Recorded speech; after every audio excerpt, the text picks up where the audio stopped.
इस दवाओं की वजह से आर्टिफिशियल 10 बीमारियां और पैदा होती हैं, उसका भी इलाज अलग चल रहा है। एक दिन गुर्दे खराब हो जाते हैं। अब ये बड़ा मशहूर है कि भाई हकीम की दवा खा के गुर्दे खराब हो जाते हैं, मगर बात वही मिसाल है कि कोई कहे कि कौवा कान ले गया, अब हम कौवे के पीछे जा रहे हैं, कान चेक नहीं कर रहे। आप जाके डायलिसिस सेंटर में देखें तो सही कि 1000 मरीज आ रहे हैं, उसमें से कितने हकीम की दवा खा के आ रहे हैं, कितने आर्टिफिशियल मेडिसिन लेकर आ रहे हैं। बिल्कुल। आप झूठ मूठ किसी डॉक्टर के पास जाए और जाके कहते हैं डॉक्टर साहब मेरे यहाँ दर्द हो रहा है, कल मैंने हकीम की दवा ली थी, वो टेस्ट भी नहीं कर पाएगा और वो फतवा जारी कर देगा, हराम, ये तुमने हकीमी दवा खाई क्यों, जबकि आप झूठ बोल रहे होंगे। तो ये तो तासुब है इस वक्त, उस अद्वियात उस तरीका इलाज से तासुब है जो 1,24,000 पैगम्बरान इस्लाम की सुन्नत है, जिसका कुरान हदीस में जिक्र है, मेरे नबी की सुन्नत है, कुरान में जिक्र, कुरान में वाक़ियात हैं जड़ी बूटी से इलाज के। जो एक बड़ा मशहूर वाक़या हज़रत मूसा अलैहिस्सलाम का अल्लाह जी से कलाम का एक कन्वर्सेशन थी कि जिसमें पेट के दर्द का जिक्र किया तो अल्लाह जी ने एक जड़ी बूटी बताई, एक दरख्त का पत्ता बताया, हमने उसको निगलेक्ट कर दिया। नबी करीम नबी अजीम सल्लल्लाहु अलैहि वसल्लम फरमा रहे कि जब भी कोई दुनिया में बीमारी उतारी जाती है उससे पहले उसका इलाज उतारा जाता है। नबी करीम सल्लल्लाहु अलैहि वसल्लम क़यामत तक के रसूल है ना, ये कुरान क़यामत तक के लिए, ये हदीस क़यामत तक के लिए। तो क्या क़यामत आ गई, सब फना होने वाला है, सारी निशानियां जाहिर हो गई, जो लाइलाज अमराज आ गए इतने सारे। तो ये एक प्रोपेगेंडा है, इससे बचें, परहेज़ करें, ग़िज़ाई परहेज़ करें, ग़िज़ाई इलाज अच्छा करें और आर्टिफिशियल लाइफ स्टाइल, आर्टिफिशियल ग़िज़ा और आर्टिफिशियल अद्वियात से दूर रहें।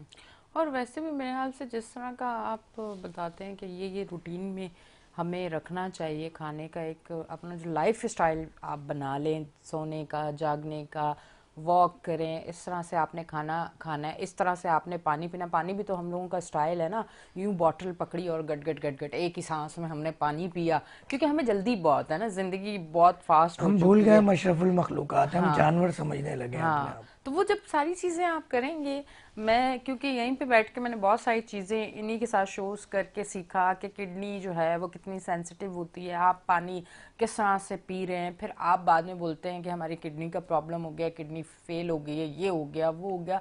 अब उसमें हम ये क्यों नहीं सोचते कि इसमें हमारे मामलात कितने ख़राब है। अभी इससे पहले जो दही की बात हुई, तो मैंने अमूमन लोगों को देखा है रात के टाइम वो चटनी दही की खा रहे होते हैं, और मतलब खाने में, डिनर में। और डिनर आपको पता है कराची वालों का, मैं और शहरों की तो बात नहीं करूँगी, कराची वालों का डिनर ही 11-12 बजे होता है। और 11-12 बजे अगर आप दही खा रहे हैं, फिर आप कह रहे हैं मेरी सेहत ख़राब है। आपने कहा कि दही आप इस टाइम तक खाएं तो बहुत ज़बरदस्त है, और इसके बाद खाएं तो फिर आप जिंदा किस तरह से, वो सोचने वाली बात है। तो हमारी तो रूटीन ही सारी मैं अलग हुई है। आपको एक और आपके लिए अचंभे की बात बताऊं, देखने वाले नाजरीन के लिए, कि लोग बड़े शौक से रात को दूध पी के सोते हैं। मैं भी पी के सोती हूँ। हाँ। दूध के अंदर इतना कैल्शियम होता है जो आपके दांत और मसूड़ों को शदीद नुकसान पहुंचाता है अगर आप रात को पी के सोए। ओह, अच्छा। और मज़े की बात यह कि कुछ लोग ये कहते हैं कि सुन्नत है दूध पी के सोना, जबकि ऐसा नहीं है।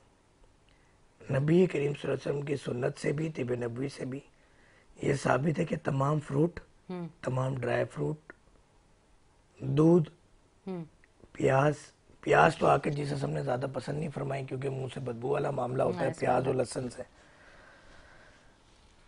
फ्रूट, ड्राई फ्रूट, दूध, दही, प्याज, ये सारी चीज़ें फजर से लेके मगरिब तक। अच्छा। उसके बाद फ्रूट भी नुकसान करेगा, ड्राई फ्रूट भी नुकसान करेगा, तमाम चीज़ें नुकसान करेगी, दूध भी नुकसान करेगा। और हम लोगों को और क्रेविंग एक और बात ज़्यादा। बताऊं, हाँ मगर इस बात के ब्याह पे अल्लाह ना करे कोई फेक प्रैक्टिस शुरू हो जाए, हाँ। कि नबी करीम सल्लल्लाहु अलैहि वसल्लम की ये भी सुन्नत है हमेशा दूध में पानी मिला के पीते थे। अच्छा, बिल्कुल वो सही वाला। वो तो आपको पता बाहर से ही पानी मिल के अब आता है। हाँ, अब ये तो कहेंगे बाबा सुन्नत है मिलाओ, एक मन के अंदर एक मन पानी। वो वैसे ही मिला हुआ आता है हमारे तक। हमें कभी खालिस दूध मिला है, वो वैसे ही। अब पर एक बात मैं ज़रूर कहूँगी, मैं लाहौर गई हूँ, लाहौर का दही और दूध के देखने के बाद मैंने शुक्र अदा किया। मैं कश्मीर की भी बात करूंगी कि वहाँ का दूध और दही कश्मीर का और फिर लाहौर का देखने के बाद मुझे लगा मेरे कराची वाले काफ़ी बेहतर है। आप यकीन करें, कश्मीर का दही आप इस्तेमाल नहीं कर सकते, इस तरह का दही होता है। और लाहौर में मैंने कहा पंजाब है और यहाँ पे आप देखें। गांव देहातों में चीज़ें अच्छी मिल जाती हैं पंजाब में आपको, हाँ मगर शहरी इलाकों में तो पंजाब के हालात और बुरे हैं। मिलावट के एतबार से ये जो केमिकल से, यानी तकरीबन 5 ml केमिकल से 50 किलो दूध तैयार होता है। ओहो, तो वो फिर खतरनाक कितना होता होगा हमारे लिए। केमिकल है ना, जिस तरह वो चिकन खतरनाक है जो कि 7 से 14 दिन में जवान भी हो जाती है, बुढ़ी भी हो जाती है, कट के हमें हजम भी हो जाती है। हो जाती है। हार्मोनल डिसऑर्डर क्यों आ रहे हैं क्यों आज? आ रहा है? उसकी वजह यही है। ठीक। अच्छा, रमज़ान में आप, अगर वो लोग जो ट्रैवलिंग करते हैं, एक शहर से दूसरे शहर जाते हैं, या अगर आप कहें कि पाकिस्तान से दूसरे कंट्री जाते हैं, तो उनको किस तरह से, वो वैसे भी कहा जाता है ना, एक शहर शहर से दूसरे शहर जाएं, सफ़र करें तो फिर थोड़ा हाजमा भी ख़राब होता है, थोड़ी चीज़ें भी होती हैं। फिर रमज़ान में जिनकी ट्रैवलिंग है उनके लिए क्या कहना चाहेंगे कि उनको किस तरह से चीज़ों को लेके चलना चाहिए? बाद पानी लोगों की की क्वालिटी ट्रैवलिंग। में फ़र्क होता है, फिर ग़िज़ा के अंदर फ़र्क होता है, फिर आबो हवा में फ़र्क होता है, तो वो फिर एहतियात करें। आप, एक तो नबी करीम सल्लल्लाहु अलैहि वसल्लम की एक हदीस है कि जब भी किसी नए शहर जाएं तो प्याज खा लें, तो इसका एहतमाम करें तो वहाँ की बीमारियों से बचेंगे आप। उस शहर की प्याज।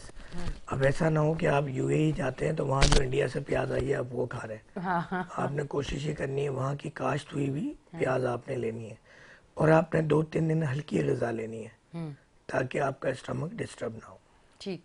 अच्छा, अब एक चीज़ और, क्योंकि बीमारियों की बात हो रही है और रमज़ान में थोड़ा सा इसलिए बीमारियों पे भी बात कर लेते हैं कि इंसान थोड़ा अपने आप को सेंसिटिव, वो जिनकी, मैं क्या कहूँ, फिर वो रमज़ान है, फिर इंसान हर कोई गलत उस चीज़ को ले लेता है कि कुछ लोग बहुत ज़्यादा सेंसिटिव हो जाते हैं कि वो सारा दिन रोज़ा था इसलिए बीमार हो गए, बॉस आज छुट्टी दे दे, आज हम नहीं आ सकते। हालांकि बेसिकली ऐसा कुछ नहीं होता। आप शायद एक आपकी जो रूटीन बनी हुई होती है वो थोड़ी सी डिस्टर्ब आपको लगता है कि होगी, हालांकि बड़ी बेहतरीन रूटीन है जो जो। लोग, अब तो उनकी तादाद बड़ी कम हो गई है इस्लामी जमहूरिया पाकिस्तान में, कि जो लोग 30 रोज़े मुकम्मल रखते हैं, मगर जो रखते हैं ना 20-25 रोज़ों के बाद उन्हें पता ही नहीं चलता कि कब जो है वो रमज़ान का रोज़ा रखा जा रहा है और हाँ कब इफ्तार हो रही है। बिल्कुल ऐसा ही है। इवन कि ईद वाले दिन उन्हें याद ही नहीं रहता कि खाना खाना है। हाँ, ईद वाले दिन ये होता है, बिल्कुल सही कह रहे हैं आप। बहुत बहुत शुक्रिया तशरीफ़ लेके आए, थैंक यू वेरी मच। और इसी तरह हमारे चैनल पे आके इसी तरह जो भी त्यौहार, रमज़ान हो, ईद हो, उस हवाले से भी अच्छी अच्छी टिप्स देते रहें। साथ हमारे जो देखने वाले नाजरीन हैं उनकी भी जो मुश्किलात हैं, बीमारियां हैं, उनको भी हल करते रहें और उनको मुश्किल से निकालते रहें और आसानी की तरफ लेके आते रहें। बहुत बहुत शुक्रिया नाजरीन। आप देख रहे थे हमारा show weekend shine with Anisha, और संडे का दिन है। संडे के दिन आप वैसे ही बड़े शौक से हमारा शो देखते हैं, क्योंकि आपको पता होता है कि आज बहुत सारी ऐसी चीज़ें सीखने को मिल जाएंगी जो शायद वैसे आप सीख नहीं पाते हैं, और वो आपके लिए बहुत अच्छी होती है। अगर आप अपनी रूटीन में शामिल करते हैं तो बहुत सारी मुश्किलात से आप दूर हो जाते हैं। तो अपना रखें बहुत ज़्यादा ख्याल। अपनी होस्ट एनिशा को दें इजाज़त, फिर मिलेंगे। अल्लाह हाफ़िज़।